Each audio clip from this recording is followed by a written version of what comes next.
And we are live. Welcome to the MLB Strategy Show. It is Tuesday, August 17th. I am Josh Engelman. I am joined by Adam Scher, and we are here to break down a full 15-game MLB slate. And this bad boy is brought to you by Odds Shopper. And we will definitely talk about Odds Shopper in a bit.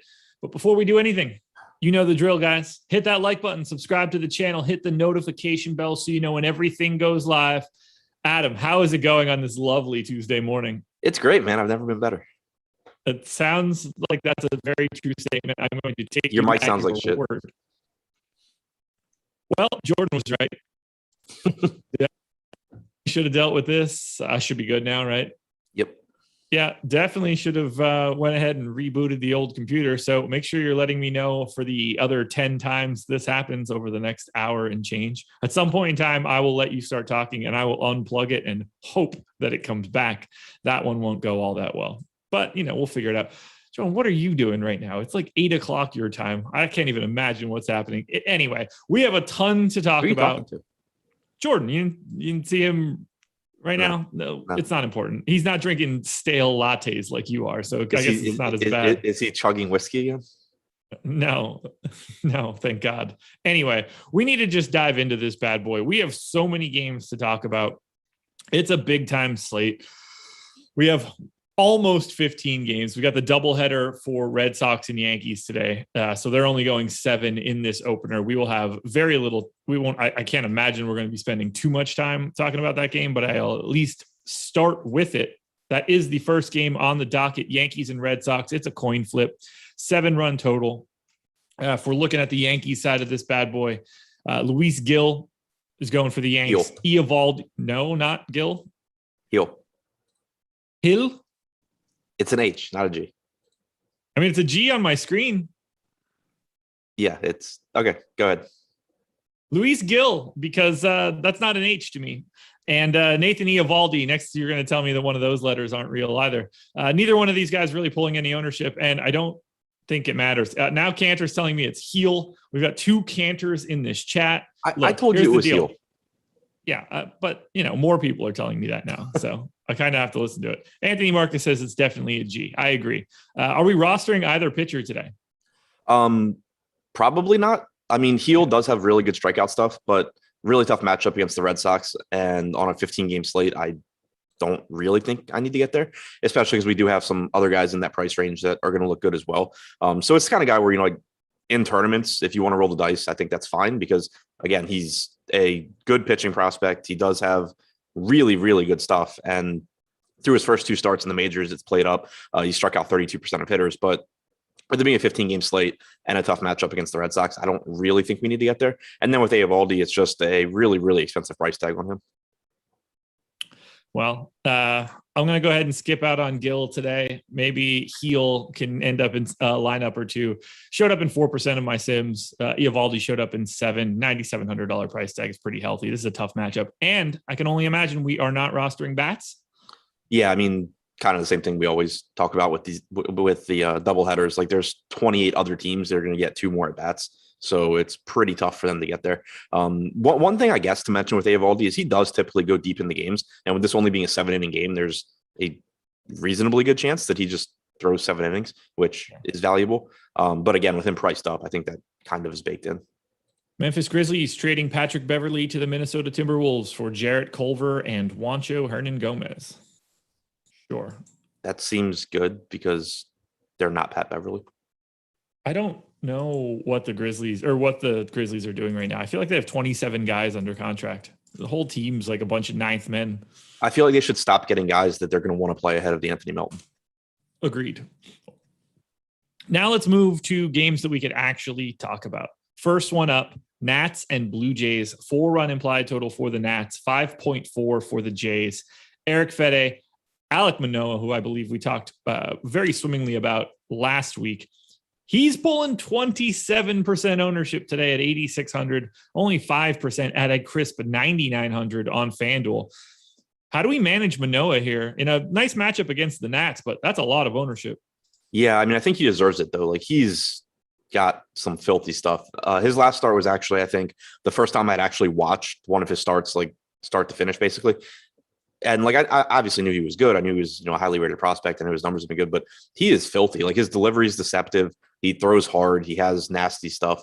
And then now he faces this Nats team that is really bad. So I think the ownership is deserved. I mean, it is still a 15-game slate, so maybe not like going way over the field on him just because there are so many other options. But I think it's a good spot. I think it's a very reasonable price tag. Like you're getting an $1,100 discount off of Eovaldi, for example. So I think Manoah looks really good. He didn't show up all that frequently for me, just 8%. So I am a little lighter, which is kind of crazy considering how heavy I was on him last week when we didn't have that same sort of ownership. So I'm anxious to see how this plays out for the rest of the day. I'm not going to be getting to Fede at 7,200 or 6,300. Are you? No. Pretty brutal matchup against Toronto. Mediocre at best pitcher, I think, as well. So doesn't really seem necessary on this slate. Well, then let's talk a little bit about offenses. And I think there's only one direction we're really going to be going here. That would be to the Jays. They are my number 5 overall on both DraftKings and FanDuel. And I don't think that they're pulling nearly as much ownership as they should. Where are you at on the Blue Jays? Yeah, they look excellent right now. In Alex's top stacks tool, they're the 3rd highest top stack percentage behind San Diego and Houston, but they have like half the ownership that they deserve. And I think, it makes sense because they're relatively expensive. In particular, Guerrero at 6,400, Bichette at 6K. Like those are guys that are going to be difficult to get to, but I do think it's a good spot. Fetty against right-handed hitters this year, 23% strikeout percentage, 178 expected ISO. But then you also have a pretty weak Nats bullpen behind them. So if you get to Fetty early, you just have the ability to tackle on runs as the game goes along. I think Toronto looks really, really good here, especially if their ownership continues to not be there. Yeah, this is certainly going to be a spot that I'm trying to prioritize. Your mic sounds like shit. This is going to be awful. Okay, I've got an idea. We got this. How do I sound right now? Good. Perfect. I don't think it's going to get worse again. Why is that? Probably going to a different mic. No. Yeah, immediately. It's magic. Well, I mean, you could have just gone to like your computer mic. Oh, no, I don't have one of those. Yeah. Anyway, we got this. I think this is going to be what we needed to happen, but that's neither here nor there. I love the Blue Jays.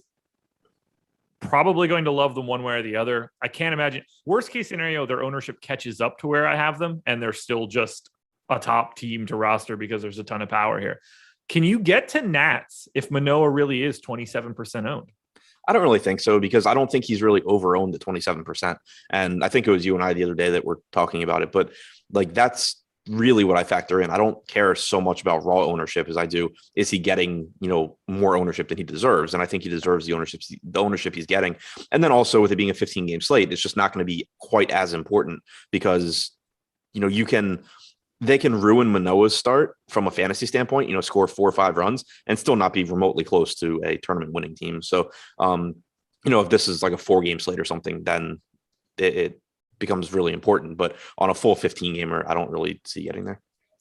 Yeah, I don't see it either. I have the Nats 18th. Juan Soto does look good as a one-off in this spot, but that's not like, yeah, of course, clearly, so I don't have much else to add there. Anything else you want to talk about here for Nats or Blue Jays? Nope. Tigers and Angels, which Ben and I both have a bet on for the breakfast menu. So make sure you're watching that once that drops. 4.8 run implied total for the Tigers, 4.2 for the Angels. Casey Mize and Dylan Bundy. I honestly feel like these guys pitch every single day that I do these shows. I mean, that's what happens when you do shows most of the days. You end up getting these names a lot, but I feel like I say Casey Mize's name constantly. Projected for 2% ownership. Dylan Bundy at just 5. I kind of like a little bit of both of these guys today just because of their price tags. Do you like any pitching here? I'm with you as far as like the exact tone you said that in as well. They're both cheap, but they're both also in pretty high upside matchups. One thing to note is that they had a really quick hook on Bundy in his last start. They've been stretching him back out to be a starter. 2 starts ago, he had that really good start against Texas. In his last one against Toronto, he wasn't terrible, but they just pretty much were like, as soon as he gave up like a home run or 2, they were just like, okay, you're done. So that's not a huge deal from a tournament standpoint, because if he's given up a few home runs or a couple home runs, you're kind of writing him off anyway. But it is worth noting, I think, that they had a really quick hook on him. But there are strikeouts in the Detroit lineup. He is inexpensive. So I think that he is not someone that I'm going to go crazy with, but someone that, you can get over the field at whatever he is, 5%. That seems about right, I guess. Casey Mize on the other side, only getting 2% ownership. I think he is the better pitcher. And I am interested because this Angels lineup just has so many strikeouts in it right now. Like when they have Joe Adell, Brandon Marsh, Max Stassi, Justin Upton in the lineup together, that's so many strikeouts. And then you also have Ohtani and Walsh, who they're actually good hitters, but they strike out a lot too. So this is a team that used to be really difficult to strike out, but now outside of like Iglesias and Fletcher, basically, they all strike out a ton. Casey Mize typically is going to throw around 80 or so pitches. Strikeout numbers haven't been great for him so far in the majors, but he is one of the top pitching prospects in the game. And he is relatively good, just as, limiting production. 4.36 xFIP is fine for a $6,400 pitcher. So again, not really sure how necessary he ends up being, since we do have 30 teams worth of bats that we can grab value hitters from. But just looking at his price tag and the spot, I think it's actually a decent spot. Yeah, I actually had Bundy popping a little bit more than him at that 6K number, mostly because I'm not getting even remotely close to the 50% we have on Noah, which we'll talk about in a bit. So I have no issue getting down to Bundy. No part of this is going to be fun. By the way, Jordan, is that volume better, or do you need me to bump a little bit? Good? Okay. Wait, thumbs up like it's good, or put the volume up further? Gotcha. I was just kidding. Okay. Not only do I have a little bit of interest here from a pitching perspective, and it doesn't make me feel good, I think I could probably get a little bit of offense, but not all that much. The Tigers do have a 4.8 run implied total. Is there any value in getting to bats here? We have Robbie Grossman pulling about 10% ownership, and then no one else is really getting owned for the Tigers. Is this a spot where you get to both sides? Yeah, I think so, because when Bundy's bad, Bundy is incredibly bad. And you're also getting him outside of LA, which is nice. This is someone that has really, really struggled with home runs basically for his career, excluding last season. And then that issue has come back this year.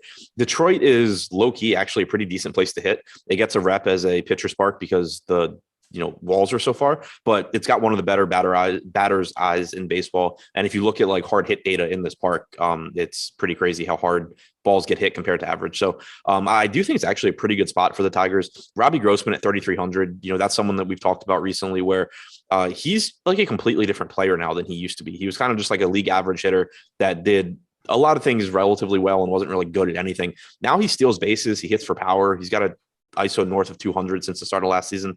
So him at 3,300 looks good. Scope at 4K. That's a cheap price tag for a second baseman with power. He got second base eligibility back on DraftKings, which is nice. Nunez has power. Eric Haas has power, even though he's incredibly expensive. But point being, the Tigers, they're a flawed offense, so they're going to fail a good amount of the time, which I guess goes for every offense, but especially them. But also, it is a spot where Bundy can really give up a lot of home runs in a hurry. Yeah. Angels bats, I'll happily roster Ohtani and maybe a little bit of Walsh, J up. But again, this lineup is not great from top to bottom. Yeah, it's pretty tough. Ohtani goes without saying. Jared Walsh is a good play, but once you get beyond those guys, it's really difficult. Brandon Marsh and Joe Adell, both guys that have a lot of talent, top hitting prospects in baseball, but my God, they've been bad at the major league level so far. Yeah. Favorite bat in this game that isn't Ohtani? Grossman. Yeah, I agree. He's just too cheap for that spot in the order. Yeah, interesting game though. That's also true. Really interesting game. A lot of pieces that would work. Not a lot of stuff that you're going to feel super happy about either. Agreed.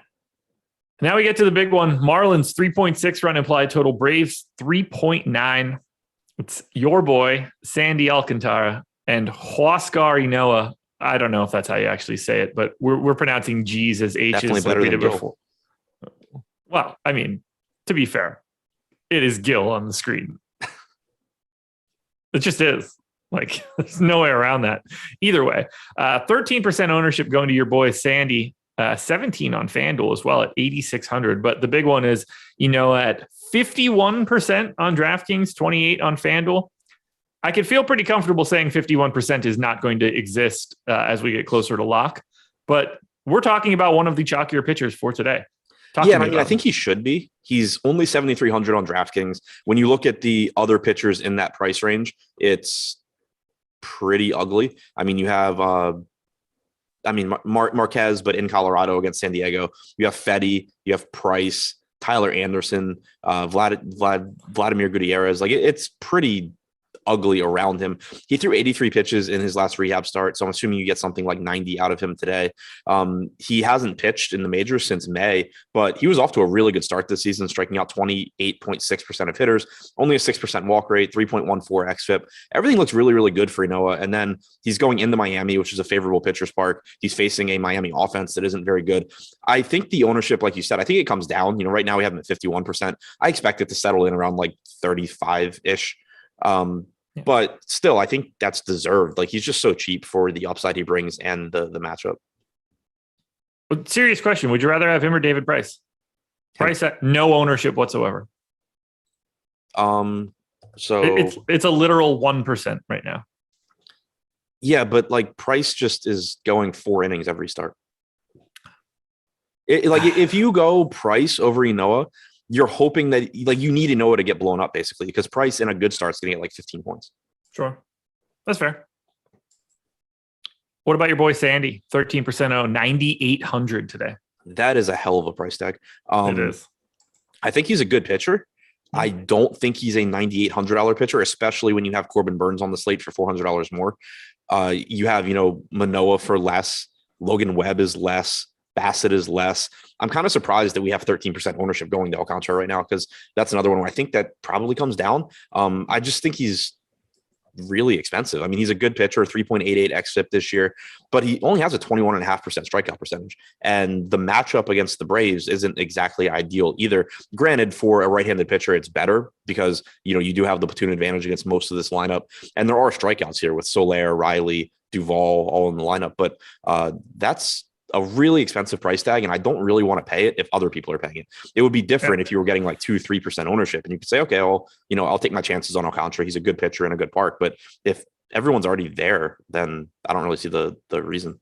Yeah, I would much rather go to Bassett at 9,100 as pulling 3.5% ownership. So it's not that I don't like him, and if I had shares of him, it's not something that would bother me. But that price tag is very, very difficult to want to get to in any sort of volume. Now we got to talk about this actual question. Is Ynoa's ownership high enough that you do want to get Marlin stacks? I don't really think so. I mean, if you do, okay. it's in the largest field tournaments, definitely not something I'd be doing like 3 max or probably even 20 max. If you're playing, 150 max, super top heavy, then you can always make a case to stack against the guy that's popular. But again, it's like, I don't really think he's over-owned. And I say that assuming that the ownership's going to drop from 51%. But even at 50%, like it's kind of just, he's almost on an island as far as being far and away the best pitcher in his price range. So when you factor in what that does for your lineups, I don't know. I think I would just rather keep rostering Ynoa. Braves bats against Sandy doesn't seem like the best spot. 3.9 run implied total. I think you're just going to find better offensive environments elsewhere. Yeah, pretty tough spot. Bad park to hit in, good pitcher. You can always go individually to the Braves because they have so much power in this lineup. But with there being 15 games on the slate, they're not a priority for me. Anything else in this game? Just keep an eye on the ownership, I guess. Yeah. Schedule for the rest of the day. This is easy, everybody. And obviously, there's going to be a lot of non-live videos that are getting uploaded to this channel. Awesemo odds, Awesemo fantasy football. So keep your eyes peeled there. But in terms of live content, we got 2. 4:45 Eastern time. Adam will be back with Greg for the MLB deeper dive. And then I will follow that up at 6 p.m. with Eric for Live Before Lock. And if you're interested in any free content that we might be offering today, MLB player rankings are free. You'll see the link in the YouTube chat. I assume Nightbot will drop that in from time to time, but you can just browse on over to awesemo.com, find the link for our player rankings. They are free for today. Get an idea of some of the things that are behind the paywall at awesemo.com. Rays and Orioles. 5-run implied total for the Rays, 3.4 for the Orioles. It's Drew Rasmussen and John Means. Means, no ownership. Rasmussen, no ownership. Do you want to get to Rasmussen? Because I'm like, how deep can he go? What do you expect? Should he be owned more than 1% at 5,900 against the Orioles? I'm really curious about this one. Probably not. Like, he's gone 53 and 50 pitches in his last two appearances. If you assume he's somewhere around there, it's just, to me, with it being a slate this big, even if it's difficult, like we don't know who it's going to be, but there's going to be pitchers that put up big scores. And so it's kind of like, even though you don't know exactly who it's going to be, obviously, if we did, we'd make a lot more money, but it's going to be there. Like, it's not even like, like yesterday on the 10 gamer, there was like no pitching. So it was like, okay, there's a decent chance that like 12 points from an SP2 works. I don't think that's the case today. And he's probably going like, 4-ish innings. The Orioles also, I mean, it's a good matchup, but it's not like they're a terrible offense. They do have some guys that can hit.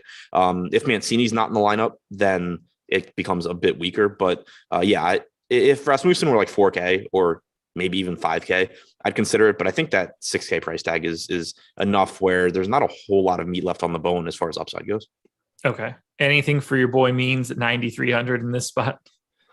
I don't think so. I mean, there's a lot of strikeouts in the Tampa lineup, but I think it's a better spot for right-handed pitching just because essentially the Tampa lineup's going to have the platoon advantage in almost every spot against him. Really, really tough lineup. It is a favorable pitcher's park, but I kind of think that it would be one thing if Means' salary was adjusted for the risk here. Give me Means at 8K and I'll take my chances on his upside. But at 9,300, that's kind of like peak Means price, and he is not in a prime matchup. No, not so much. Let's talk about that matchup. I have the Rays 8th overall on DraftKings, 9th on FanDuel. They are getting no ownership whatsoever, 5-run implied total. I am very interested in rostering the Rays today. Yeah, I think I'm a little lower than you are, but still there. We have him, Alex has him, it looks like around the 10th highest top stack percentage, 3.5% chance of being the top stack, 2% ownership. So they are going a little bit under owned. And one thing you have to keep in mind is, and mentioned it yesterday with Harvey too, once you get the Orioles starting pitcher out of the game, it's just like open season. Their bullpen is so bad. They just like sent out 3 guys, brought 3 new guys in. They all suck. It doesn't matter. You just have to get John Means out of the game and you're just going to score runs basically. So it is a very, very high upside spot for them, even though the matchup against Means isn't great. Like the whole matchup, just innings 1 through 8, assuming that Tampa wins this game, is overall a really, really high upside spot. Yeah, I'm just like, we see a Rosarena in the leadoff spot, 5% ownership. I'd like that at 4,200. Nelson Cruz works for me just no matter what, given the power.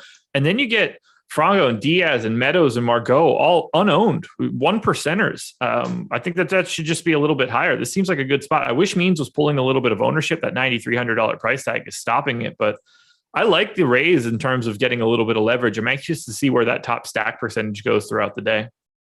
Yeah, and pretty good pricing as well. 4,200 on a Rosarena, 4,700 on Cruz. Those both look pretty favorable. Orioles bats. I mean, nothing that stands out. Kind of the same thing I said about them yesterday, where it's not really a good matchup or good park because you're just going to get Tampa bullpen arms basically. But you can use guys like Santander and Hayes and Stewart as relatively low owned, cheap value bats. Like if you have a lineup that is pulling a little bit more ownership than you would like, you can use those guys as tournament pivots to the more popular cheap hitters. I have the Orioles as the worst hitting option on the entire slate, ignoring the Yankees and the Red Sox. And honestly, given that run total, and even at 7 innings, like you can make a case that the Yankees and the Red Sox are close to more valuable, even in a lesser game experience. It's kind of crazy. All right, moving on. Reds and Cubs, 5.3 run implied total for the Reds, 4.2 for the Cubs. Vladimir Gutierrez and Kyle Hendricks. Gutierrez pulling a little bit of ownership, 7K on DK at 5%. He's 8,700 on FanDuel, a little bit less popular there at not owned at all. Are you rostering Gutierrez here? I don't get the sense you're going to Kyle Hendricks. I hope I'm not. I always hated if I end up on Kyle Hendricks. Gutierrez is a decent option here. He's actually put together some good starts. 6 innings in his last two, 7 and 1 before that, 6 and a third in the start before that, which actually was against the Cubs. He started out this year really poorly, but has been pitching better lately. He has, where is he? I don't see him in the FanGraphs page, but he's not been great overall this season, but again, pitching better lately. The Cubs, though, are really bad. 4.2 implied run total is relatively low in Cincinnati. So I don't mind getting to a little bit of Gutierrez. I still prefer Ynoa at that price point, but you're also getting a sizable ownership gap where right now we have Ynoa at 50% and we have Gutierrez at 5%. I had Hendricks at 3%, so I can safely say that I don't think I'm going to be getting there at 8,100. The question is, at least for me, do you prefer a side of this game from an offense perspective? How much more likely are you to get to the Reds than the Cubs or vice versa? I don't generally like attacking Kyle Hendricks. I just don't like rostering him personally. Yeah. So I figured out why I couldn't find Gutierrez. He's on page 2 if you sort by strikeout percentage of the pitchers today. So that's not great. But no. Yeah. As far as the offenses, I'd rather go to the Reds just because I think that they're better. Hendricks in this part kind of scares me because he doesn't strike guys out. He's also on page 2 on FanGraphs, right below Gutierrez in terms of strikeout percentage. So he has such a small margin for error that I think it gives you a pretty high ceiling for the Reds, because if he's not locating really well, he's going to just get lit up in this park, which is nice. If he is locating well, it's going to be a really frustrating day of watching 85 mile an hour changeups be swung and miss. 85 mile an hour fastballs be swung and missed on, probably like 80 mile an hour changeups. But I do think the ceiling is a little bit higher for Cincinnati. Kind of a watered down lineup though, because Jesse Winker's on the injured list. Doesn't look like they're expected to have Tyler Stevenson either. So kind of disappointing. Would like them more if those guys were in. 2 of the 5 biggest negative leverage teams on our top stack tool. I have the Cubs 25th overall in leverage, Reds 27th. This seems like a spot that I'm actually going to be lighter on than the field. And honestly, I'm not all that mad about it. Individual bats, sure. There are certainly guys that I'm interested in getting to, but this is not going to be a spot that I expect to be full stacking all that frequently. Yeah, I'm with you. It does look like a spot, given the ownership, where I'm probably going to just grab individual hitters a little bit more. Who is that favorite hitter in this game? I mean, price excluded, I would say Votto. With salary, it's probably Castellanos or Schwindel. He's 2,300 hitting in Great American. I was going to say 2,300 for Naquin as well would be at least a little interesting for me. Keeping it moving. Cardinals and Brewers, 3.1 run implied total for the Cards, 3.9 for the Brewers. Adam Wainwright, Corbin Burns. Burns is the guy today. 10,200, projected for 47% ownership. He, to me, is very clearly the best arm that you can get to today. Do you have anything you really want to add in terms of Burns for today? No, I don't think there's really anyone in his ballpark on this slate. He's just insanely good. He has the highest strikeout percentage at 36.1%, excluding Luis Gil. You get down to Alek Manoah at 29%. That's the next highest strikeout percentage of guys that have actually been, that have been starting all season long. 2.19 xFIP is excellent. 4.4% walk percentage, 0.37 home runs per 9. Just absolutely elite pitcher. And he's not that expensive when you consider that someone like Sandy Alcantara is only $400 less. Wainwright's $9K, Bassett's $9,100. It's kind of like they priced up the mid-range. The good mid-range pitchers are all priced up to $9K plus, but then they didn't bump up the actual best pitcher at all. Yeah, it doesn't make a ton of sense to me. He is unquestionably at the top. I have him multiple fantasy points clear of everyone else. I don't have much to add on Burns, but how do you feel about Wainwright? 9K on DK, 9,600 on FanDuel, pulling 7% ownership. That's exactly where I had him. So I don't have much else to add. That's sort of I expect to get him in the 5 to 10% range. I'm a little bit higher now that Sean V pointed out that he has a 2.4 ERA in 48 appearances going back to 2001, whenever Wainwright came to the majors. God, it's so bad, isn't it? But no, so bad. But realistically, I think he's a good option. Like you said, I think the ownership's about where it should be. 9K is a reasonable price tag. There are some strikeouts in the Milwaukee lineup, and he's having a good year. He has a 23% strikeout percentage, 3.75 xFIP. He's coming off of a fantastic start where he threw a Maddox. But yeah, it's just kind of, I think he's a fine option. He's not someone I'm like crazy in love with given all the other options, but I would expect to have him around the field. I don't even know where I would go to find that terrible stat. Like, I don't want to be running like queries on FanGraphs to be like, what's this guy's ERA from the mid 2000s? You can find it on Baseball Reference. I'm sure you can. Ugh, who would want to? I'm surprised they even post it. Can we roster offenses here? Cardinals are going unowned. The Brewers are going unowned. If I'm going to either side of this, I think we're both in agreement that we're going to the Brewers, but are we going to either side of this in general? No, I'm good. Yeah, it's a 7-run implied total and 2 good to at least decent pitchers. This ain't it. Let's go to Rangers and Mariners.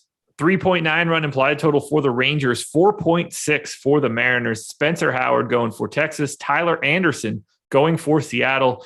No ownership going to Howard, nor should it, at least in my opinion. A little bit of ownership coming to Tyler Anderson, 8%. I think that's about right. Do you go to Tyler Anderson today against Texas? I don't hate it if like he ends up in a few lineups. You said 8% ownership. That seems fine.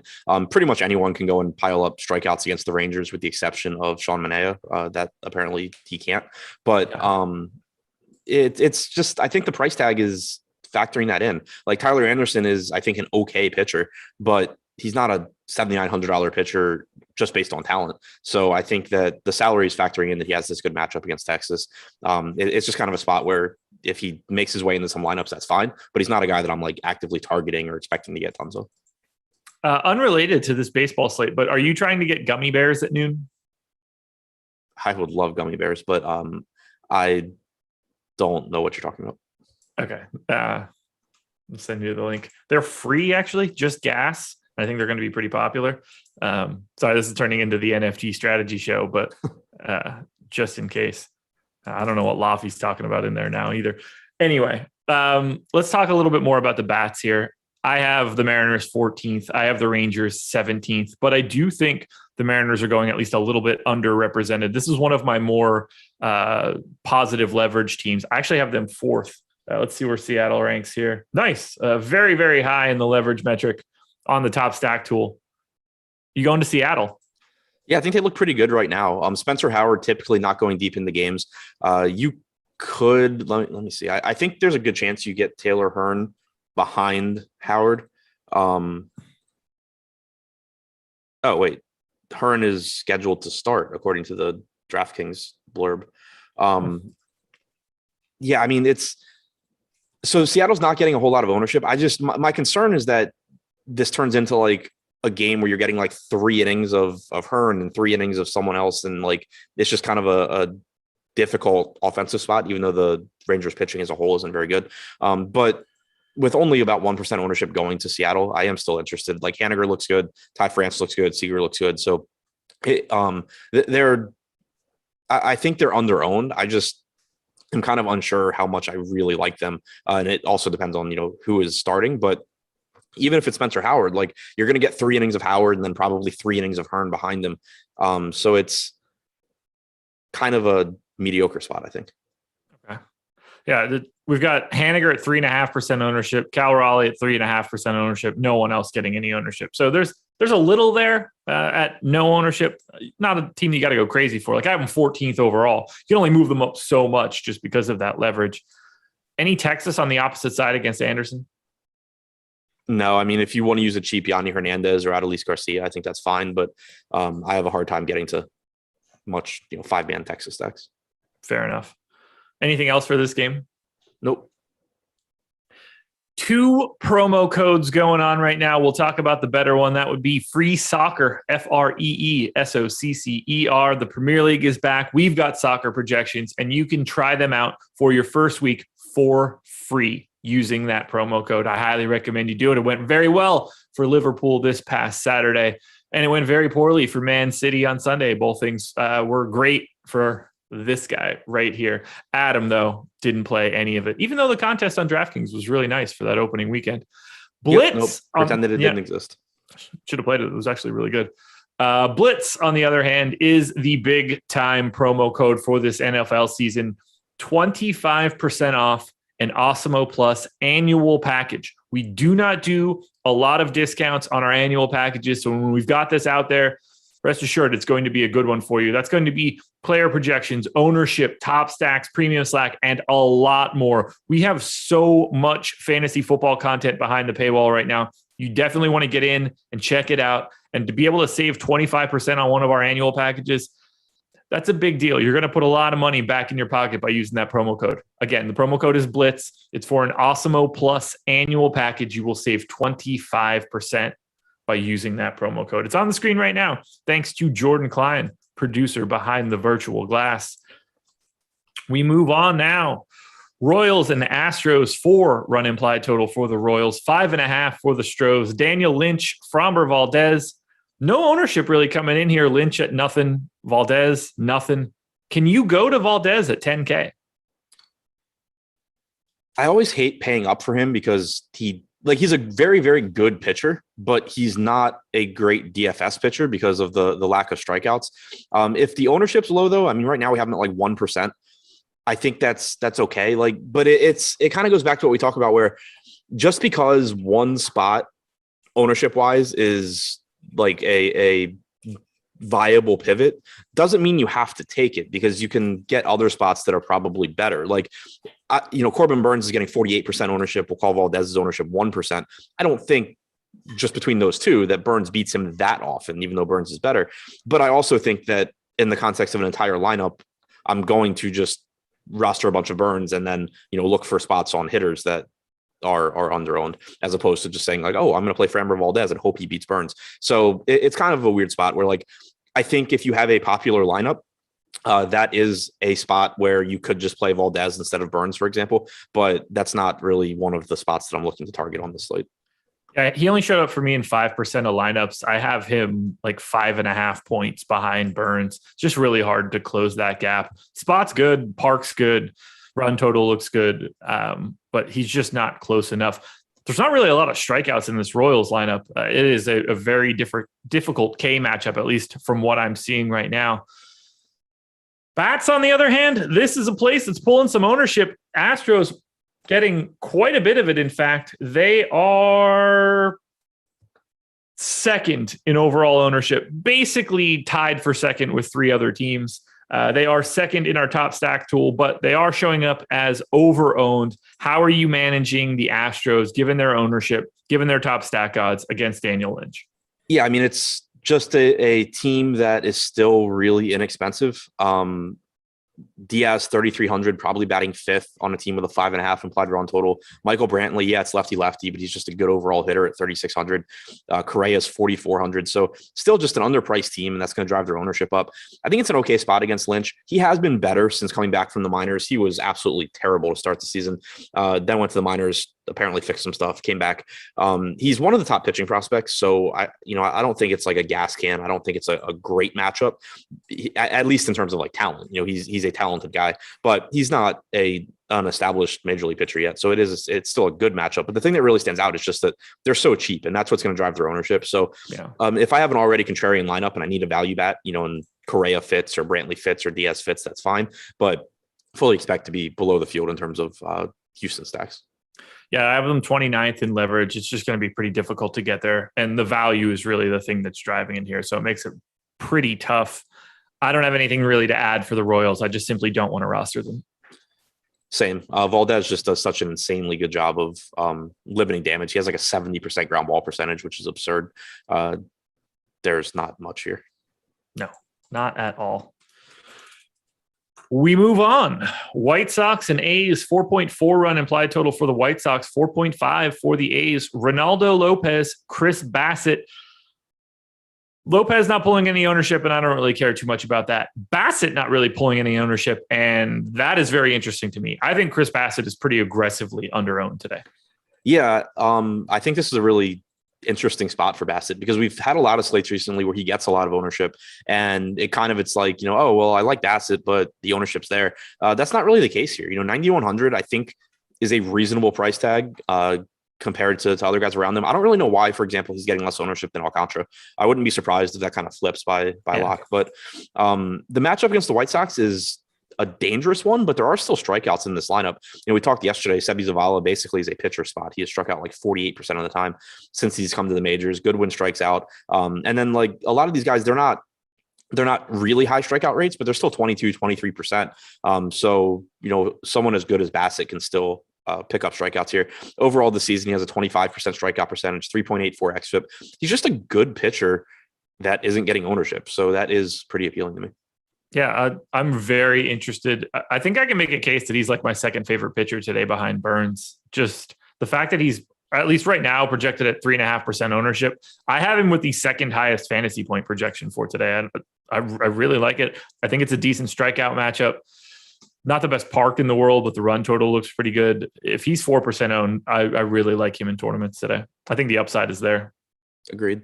Yeah, like I think for me, it's like Burns, Manoah, but like they're all getting ownership, and then it's like Bassett. Yeah. Like I like those guys, but they're clearly already pulling tons of it. 75% ownership to Inoa and that's really hard to do. And Manoah, man, that's not fun. So getting to someone like Bassett at 4% feels great. But as you mentioned, I think that goes up a little bit. How do you want to handle this Oakland A's team that is completely unowned today? I'm always interested in Oakland at virtually no ownership because there's just so much power in this lineup. It's such a high upside offense. They are expensive. Marte and Olsen both 6,100 on DraftKings. Matt Chapman's 5,500, probably hitting like 7th. He was like 2K recently. What'd you say? Wasn't he like 2K last week? I don't think so. He was like 4K. I thought he was like stupidly underpriced. Maybe. I don't remember though. But the point being, like, I understand why they're not getting ownership because it's just kind of an okay spot and they're really expensive. But when you just think in terms of power throughout the lineup, there's so many ways you can stack this team and get a lot of really high upside hitters in your lineup. So I do like them as long as they're not pulling ownership. I'm trying to figure out what his price was. Chapman was 3,900 last week. Yeah. I don't know why I was thinking it was that much lower. Maybe he had like a stupid price on FanDuel. That sounds right. Sure it does. Any White Sox bats for you against Bassett? This seems like a pretty bad spot. Yeah, nothing that really stands out on this slate. Okay. Well, let's hit another one. We'll go to Twins and Indians. I had Twins first 5 innings yesterday. Hey, you said it. What? Indians. I hate myself. Twins had 3 errors in the first 5 innings yesterday to make that bet push, was just really irritating. 5.2 run implied total for the Twins, 4.4 for the future Guardians. Bailey Ober, Eli Morgan. I guess you can roster like a tiny bit of Ober, but I would actually rather have neither of these guys at all. Yeah, same boat for me. Ober just still not going deep enough in the games. 82 pitches, 5 1/3 last time out in a good start. Like if you get a little bit of Ober, I think that's fine. Morgan, I don't believe in this guy. Like his strikeout numbers have been really good in the majors so far. It makes no sense to me. He throws 90 miles an hour. He has a good changeup, but that typically is not enough to get it done. I think he regresses pretty badly going forward. So not looking at Morgan. Sounds good to me. Guess we need to talk at least a little bit about this Minnesota Twins team who has the 1, 2, 3, 4, 5, 6, and we'll call it 8th highest top stack odds and the biggest ownership share. I have them 4th overall, dead last in leverage, number 30.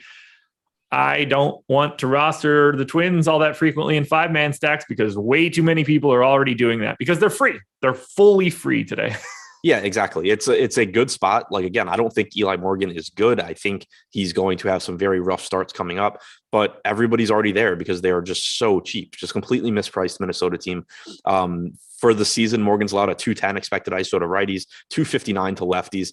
You can roster like all of these guys. They all look good. I mean, Miguel Sano, 3,300 against a pitcher that is not likely to strike him out is an insanely good price tag. Mitch Garver at 3,900 has to be one of the top catcher plays. Donaldson's 3,500, Polanco's 3,500, even Kepler at 4,200, the most expensive guy in the projected lineup. That's a really, really good price tag here. So I think Minnesota looks great, but there'll be guys that I typically use as like mini stacks or one-offs, paired with lower owned full stacks, because if I'm putting 5 of these guys into a lineup, that's just allocating a ton of ownership to those 5 spots. It's just truly bonkers to me. I don't understand this pricing at all. It's driving so much ownership for that's fine. They look like good.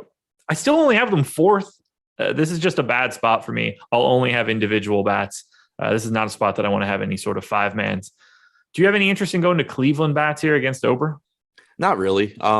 They're cheap also. So, I mean, you can make the case that like, instead of going to the massively owned Twins, you could just go to the Indians, who have almost an identical top stack percentage. But I do think Ober's the better pitcher here. So it's a team where I probably end up coming in around the field. But I do think using guys like Straw, Zimmer, Mercado as lower owned pivots if you need them makes some sense. And then of course Ramirez and Reyes are always good plays. Sure. Who's your favorite bat in this game? Like if you're trying to grab one individual Twin, who stands out most to you? Garver, because of the position, I guess. Okay. Donaldson was the first guy that I looked at. I think there's just so many answers though as well. Anything else for Twins and future Guardians? Nope. I would be remiss if I didn't talk a little bit about the sponsor. That would be Odds Shopper. And I talk about them a lot on the breakfast menu. They are very essential. Ben and I will be recording our PGA contenders in a little bit, just after this show. Actually, another key piece for us. You got to shop around when you're trying to put bets in, everybody. I promise you it's the best thing you're going to do when you're trying to bet on anything. And making sure that you don't miss out on a better line is essential. You don't want to leave that edge on the table. So go to oddshopper.com, get everything compiled together, game lines, player props, futures, all that good stuff. You can set up notifications for your bets, for line movement, so you could hop right on it when you see it. You can get expected win percentage and expected ROI on every MLB player prop bet that's available, coming straight out of Alex's, the Awesemo.com projections. You guys got to be using it. If you're trying to dip your toe into the sports betting waters, Odds Shopper should be the first place you go when you're looking for your bets. 4 more games to go, man. We're moving through this one pretty easily. Not that tricky of a slate so far, but now we got a lot to talk about here. And honestly, it's looking a little underrepresented. 6.1 run implied total for the Rockies, 6 for the Pods. German Marquez and Matt Strom. We're not rostering pitching in Colorado today, right? I might get to a little Marquez. Okay, 7,100. It's a nice price tag. He's 8,400 on FanDuel. That to me is a full stop. 81 or 7,100. You can talk me into at least a little bit. Yeah, I mean it's basically just you have Enoa that's getting all the ownership at 7,300, but then when you look at other pitchers in that price range, like Marquez is just better than Vladimir Guerrero. Vladimir Gutierrez, not Vladimir Guerrero. He's a really good pitcher. And the thing with Marquez too is, I mean, he pitches half of his games in Coors Field, so you kind of know what you're going to get. He's allowed a 258 WOBA at home this year. He has struck out 24.4% of hitters. He's just a good pitcher. It's a tough matchup against the Padres for sure, but he's getting no ownership, and he's probably the most talented pitcher in his price range.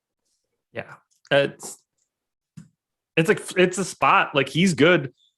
It's just one of those situations where, you're going to have a big time run total. Median projections are never going to look good on German Marquez in a day like today. And that's just really not the way that you need to be looking at it.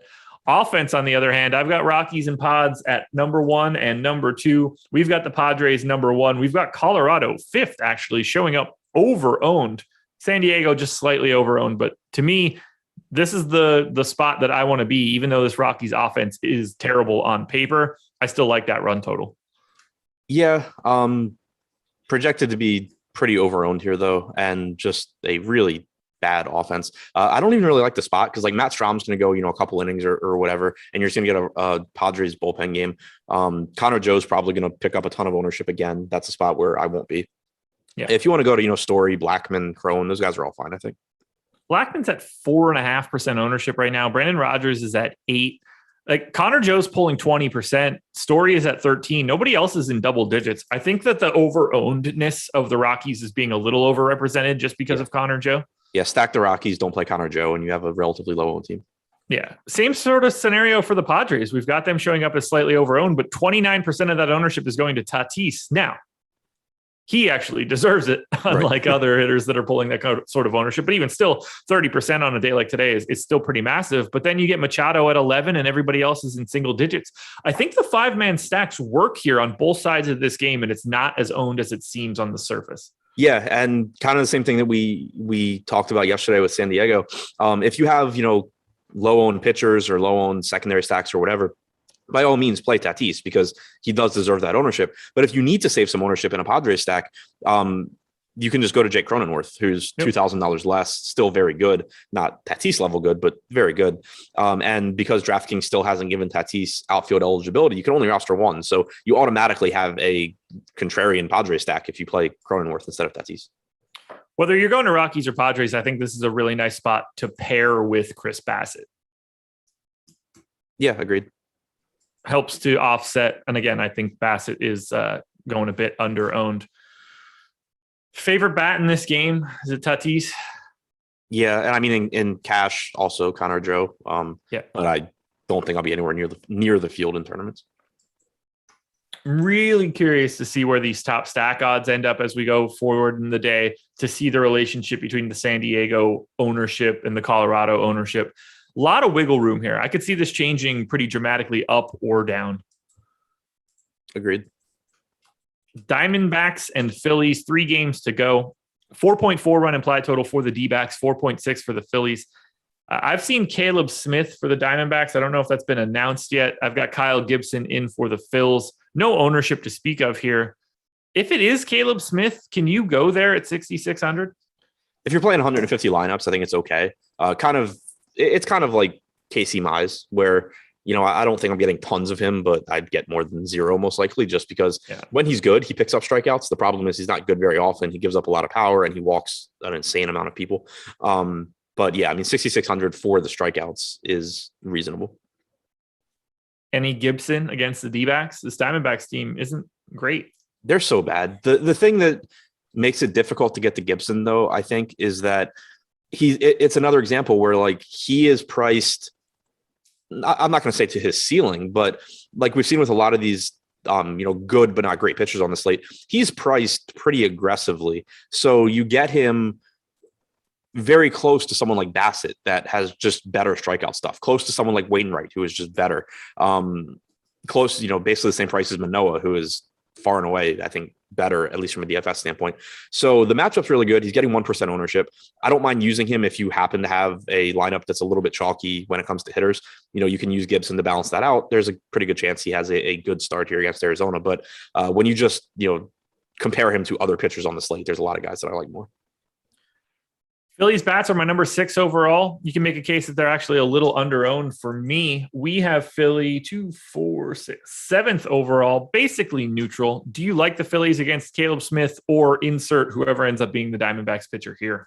Yeah, I mean, I think they're in a pretty good spot. I think right now we have the ownership projected to be there as well. But if it is Caleb Smith, he does give up power. He does walk a lot of guys. There's certainly the potential for Philadelphia to just go nuts against him. He's allowed a 170 expected ISO to righties so far this season. You get Real Muto, you get McCutchen, still no Hoskins, which hurts, but Segura, Real Muto, McCutchen, obviously Bryce Harper is always good. So I think it's an okay stack. I don't really feel strongly one way or the other. Yeah, relatively neutral here for me. Probably a team that I would get a small amount of in terms of 5-mans, but nothing crazy. And I'm definitely not all that interested in going to the Diamondbacks. Same. Yeah, that ain't going to be my team. All right, we got Gummy Bears minting in 5 minutes. Got to keep my eye on that. Got to make sure that I'm transitioning this over to some sort of soliloquy from you for these final 2 games while I try to mint. What? I'm minting Gummy Bears in 5 minutes. What do you mean? Oh, you are? Yeah. Okay. Fair enough. Well, 5 minutes to go. Giants, 4.3 run implied total. Mets, 3.6. Logan Webb, Marcus Stroman. Webb at 10% on DK, 14% on FanDuel. No ownership coming into Stroman at 9,600. Do you have a preference between these 2 pitchers today? I'd lean toward Webb just because he's a little bit less expensive, and I think the matchup's a little bit better, or not even a little bit. The matchup's better against the Mets than the Giants. Stroman, he's another one where he's like Alcantara, where, he's a good pitcher, but he's not a great DFS pitcher because he only strikes out about 21.2% of hitters, but he's priced up like this is a 4-game slate or something. And he's like the best pitcher. So it's really, really tough to get to Stroman. Webb, I think, is kind of difficult to get to also, but he is a good pitcher. He is fully stretched out. Really, when I look at Webb and Bassett and Wainwright, I think I kind of just want to go to whoever's the lowest owned out of the group. I kind of want to just like flip the ownership. Like right now you have Webb at 10%, Bassett at 3%, Wainwright at 6%. I think in like a perfect world, I get something like 10% Bassett, 6% Wainwright, 3% Webb. But kind of just like, I don't feel strongly about any of those guys compared to each other. I think they're all similar. Like they're good pitchers. They're in okay spots. I kind of just would like to flip whatever the ownership is. Do we flip any of our ownership into bats in this game? I don't have the Mets grading out all that well. 26th overall. They're not owned, and that seems perfectly fine to me. But I only have the Giants at 19. Now, they're not pulling any ownership, and if you want to go to the Wade, Bryant, Belt, Posey start, these guys aren't cheap enough to get to, but this does not feel like a game where I'm getting to any offense.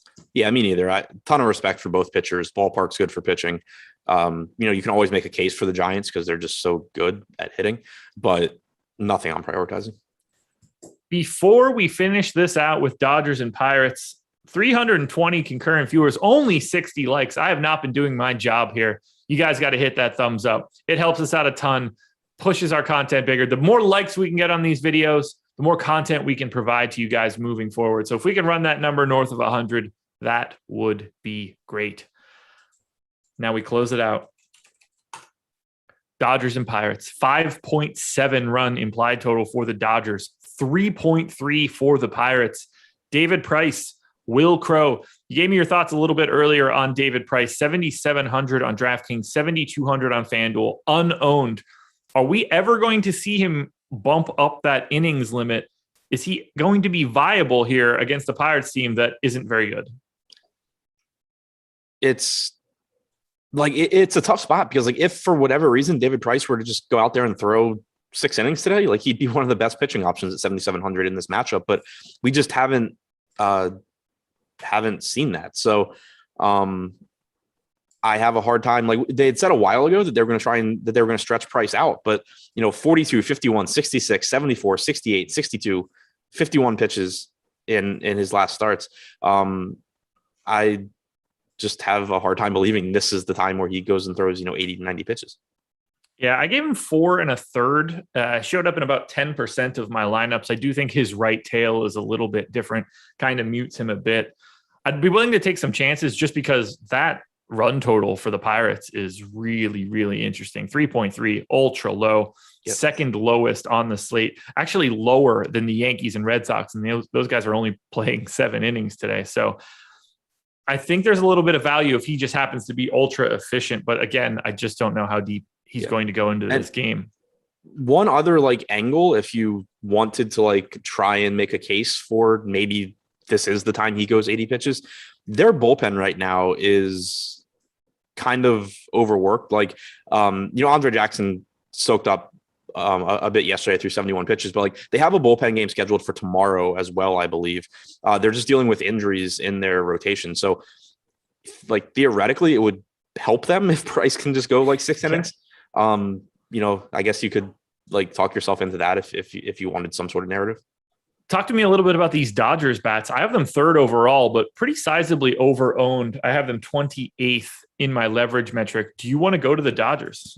Yeah, I mean, I like them more as 3-mans and 2-mans. They're underpriced, and that's why they're getting ownership. It's a good spot against Will Crow, but again, you just have to keep in mind there's 29 other offenses. It can be as good a spot as you want. The chances of them being the top stack are still pretty low, and everyone's getting there because Trey Turner, for some unknown reason, is down to 5K.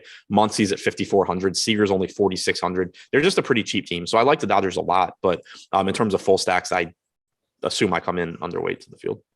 Okay. Yeah, I'll be under as well. Trey Turner, 24% owned, a bit too high for me. Will Smith, 15% owned, a bit too high for me. I like individual Dodgers bats, but there's not going to be any volume here. And Pirates bats, just not going to happen today. Yeah. No. 15 up, 15 down. Let's sum this bad boy up. Who are your favorite stacks for today? The way it looks right now, I really, really like Toronto. I'm with you. Think we made good points about San Diego and Colorado's ownership being a little bit deceiving as well. Okay. Yeah. Colorado for me is a team that I want to get to. I don't think that leverage is all that big of a problem given the ownership, as you just mentioned. Padres, Dodgers, Twins, probably going a little bit over-owned, but I'll still get to more Padres than anything else in that group. The Blue Jays are the team that I think are going most underrepresented, as are the Rays. So that's where I'm focusing my attention. From a pitching perspective, where do you have your eye? Corbin Burns, obviously, me and everyone else. I kind of just like the chalk pitching today, I guess. Like, I like Burns. I think is underpriced. I like Manoah. As far as contrarian guys, though, I really like Chris Bassett at his current ownership projection. You and me both on that one. Adam, you're back for the deeper dive, 445. Anything else you want to talk about? Deep dive today? Yeah, deep dive will be out in a few hours. There we go, everybody. Not a lot of y'all listen to me. We've got to keep bumping up those likes as we walk out the door. But thank you guys for joining us. Shout out to OddsShopper for being the presenting sponsor of this show. Use that Blitz promo code. Use free soccer if you're looking to sign up at Awesemo.com. We will both be back. Separate shows, Deeper Dive and Live Before Lock coming up at 4:45. But good luck tonight, everybody. Enjoy yourself. Keep an eye on the ownership. It's going to get weird tonight. See you in a bit. Why can't I make money?